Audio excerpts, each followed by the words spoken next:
This is Linda of Christ is King Forever. I wanted to do a video here. I am late, and the reason why I'm late is because I've been making a short picture book that I want to self-publish, and I've been working on a YouTube channel with my sister, and I'm looking at how to get marketing for the book that I'm going to put on, I think, Amazon possibly.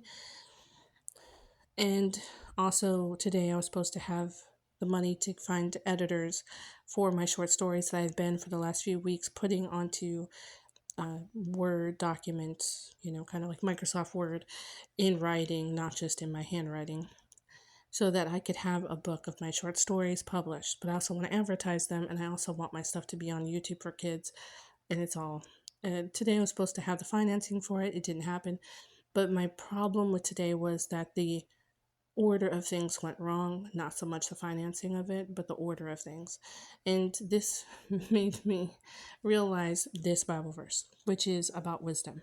Because this is your heart, and you have not asked for riches or wealth or honor or for the life of your enemies, nor have you asked for long life, but have asked for wisdom and knowledge for yourself, that you may judge my people, over whom I will make you king, which is Jesus. This is Jesus' bloodline. This is Solomon, who God was speaking to, but this is the great, great, great, great, great, great grandfather of Jesus. So this is all foreshadowing him. And if you can't see Jesus in the Old Testament, I can't help you, man. Like, it's just a horrible thing. There is such a blindness. If something is causing you to look over here, to the wisdom of man, to the wisdom of man, to the wisdom of man, and not at the Bible to see very clearly, and that's why they're trying to keep your eyes over there with the wisdom of man and the teaching of the rabbis, is because of the fact that it's very obvious Jesus is in the Old Testament. It is like when I was reading this whole thing about wisdom, about applied wisdom, there's having knowledge, which is kind of static, and knowledge is one thing because you can have random knowledge of random stuff, but it's not applicable. It doesn't go anywhere. It doesn't do anything. It does build your head, your mind. It does help you branch out and maybe use more of your brain. But applied information, applied knowledge is more helpful. Wisdom is different. When you seek after God, that's the beginning of wisdom.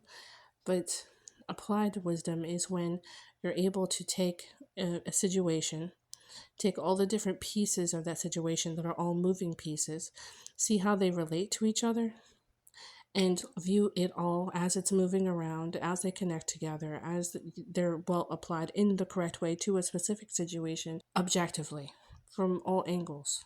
And the way that's done is through looking up at God from God's perspective. It's hard to do that if you're inside the rat race, inside the maze.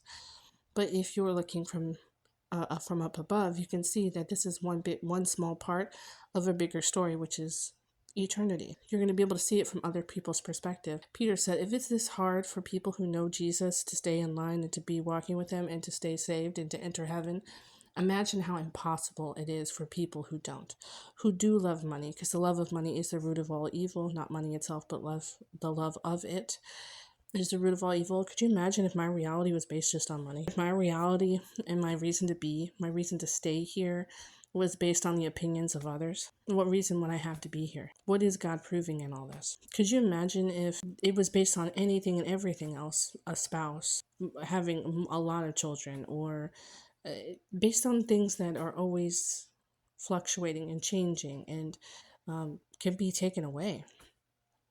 Why would I be here? What reason would I have to be here? I wouldn't have any reason. The only reason why I'm here is for Jesus Christ. Without Jesus, I wouldn't have a child. Without Jesus, I wouldn't have a heartbeat. And without Jesus, I wouldn't be able to look to the future and realize there is an opening. There's an opening that I think people, they're looking down now at this world and this reality and saying, but they have this and I want this, and they have that and I want this. One day, things will change. One day, things will be different. One day, your reality will shift, but you just have to wait for it. You have to be patient. You can't just expect things to happen overnight. I've been studying this theology side of this reality for over 20 years. Okay. So I guess I don't know what the problem is. I don't know what people think that if you're not going to survive this place, whatever you built here isn't going to survive either. You get to take people with you to heaven, not money, not what your assumed power, But this is something you should understand is okay, we have the opportunity in heaven to be like an Elon Musk. We can have a monopoly up there because, I mean, there's a king. So there's some old school stuff happening. That means we can have monopolies. You could make the first railroad tracks. You could be the one that puts the first train in heaven. You could be the one that builds certain skyscrapers. Everybody who has a near death experience who knows and meets Jesus Christ, they usually say there's a city. There's a big city there. And I'm sure you get to name the stuff and you get to create the stuff of part of that city. I'm sure God has it, some of it already there. I'm sure there's plenty of room to extend in that city. There's a library there. Don't you want some of your books on that in that library? You can start here. You don't think St. Augustine's books are going to be up there? You don't think St. Padre Pio and the things he done isn't going to be recorded somewhere up there?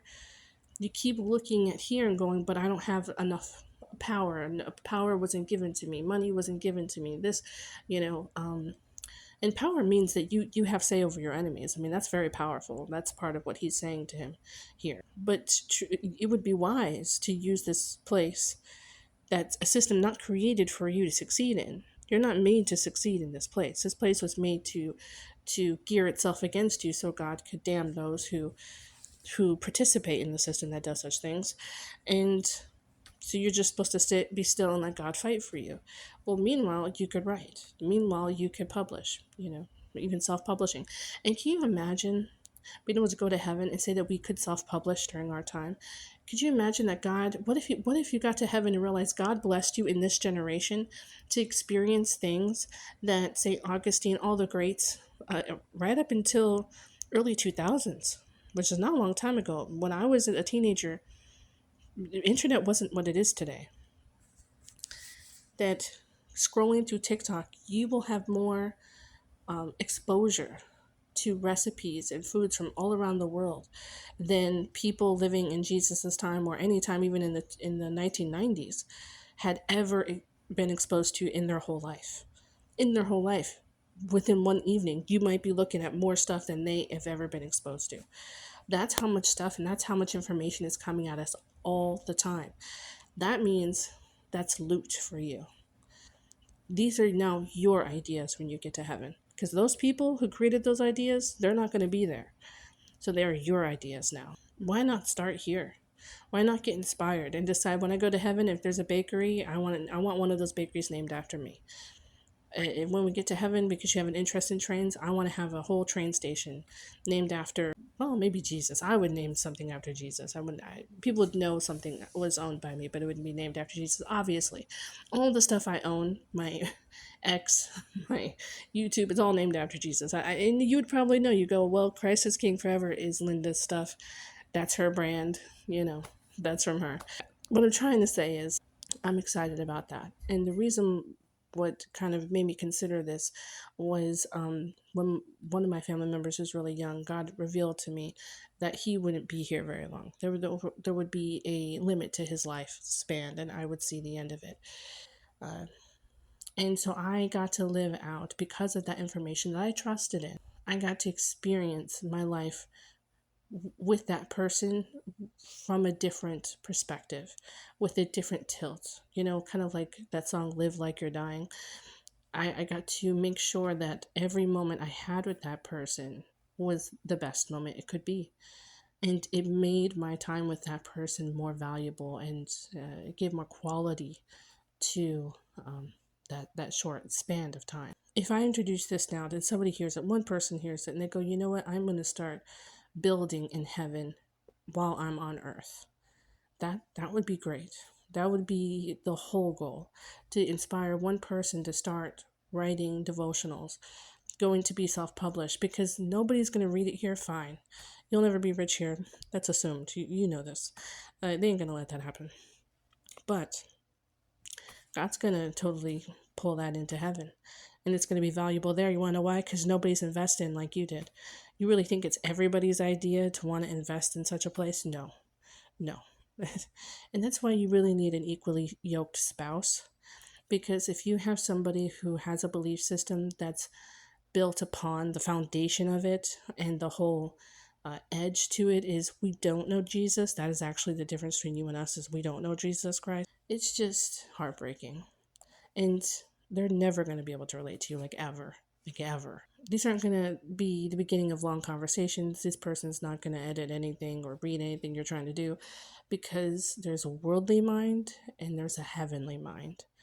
And we're supposed to keep our mind in the heavenly realm and not into the worldly realm. People have invested in the wisdom of men. The wisdom of rabbis has distracted people when it should be the wisdom of God that we should be seeking. So if you seek after God, that is the beginning of wisdom. And I do believe it is wise to take whatever free time you have to not just bond with your family members who you get to take with you because you can't take anything else, but to let the system that's built to crush you allow time for God to crush it.